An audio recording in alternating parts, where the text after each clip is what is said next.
Баршаларыңызға сәлем, сіздермен бірге Айнар. Бүгін сіздермен қып-қызыл болып жасалынатын борщ жасайтын боламыз.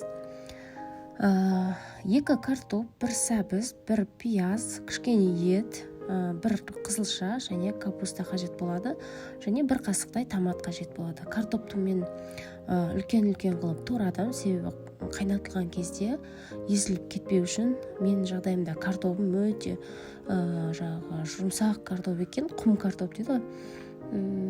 Сондай екен, ол тез езіледі. Сол себепті мен үлкен-үлкен қылып турадым. Сәбізді 2 түрлі формада, негізі қалаларыңызға қарай, қандай жағдайда қалай турағыларыңыз келеді, солай турай берсеңіздер болады. Мен 2 түрлі формада турадым. Біреусін соломка қылып, екіншісін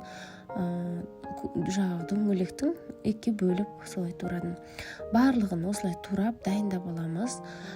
Етті мен аз мөлшерде қостым. Енді бұның барлығы өздеріңіздің қалаларыңызға қарай қоса берсеңіздер болады. Маған осы ет жеткілікті болды, сол себепті мен аз мөлшерде қостым. Келесі капустамызды тураймыз.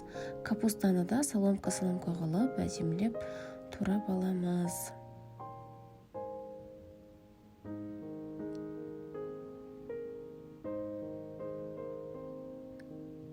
Маған борщтың қою болып шыққаннан гөрі кішкене сұйықтау болғаны ұнайды.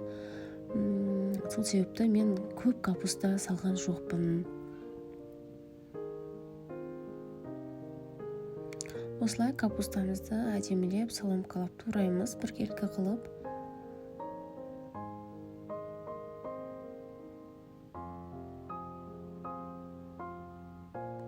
Енді қазанымызды отқа қоямыз. Менде осылайынан етімізді қызып тұрған майға саламыз. Етті бірінші жақсылап барлық шетін әдемілеп қуырып аламыз. Оның үстіне пиязымызды, сәбізімізді, картопымызды салып, жақсылап қуырамыз. 10 минут уақытыңыз кететін шығар, егерде сізде плитка болса. Бірақ жақсылап қуырып аламыз.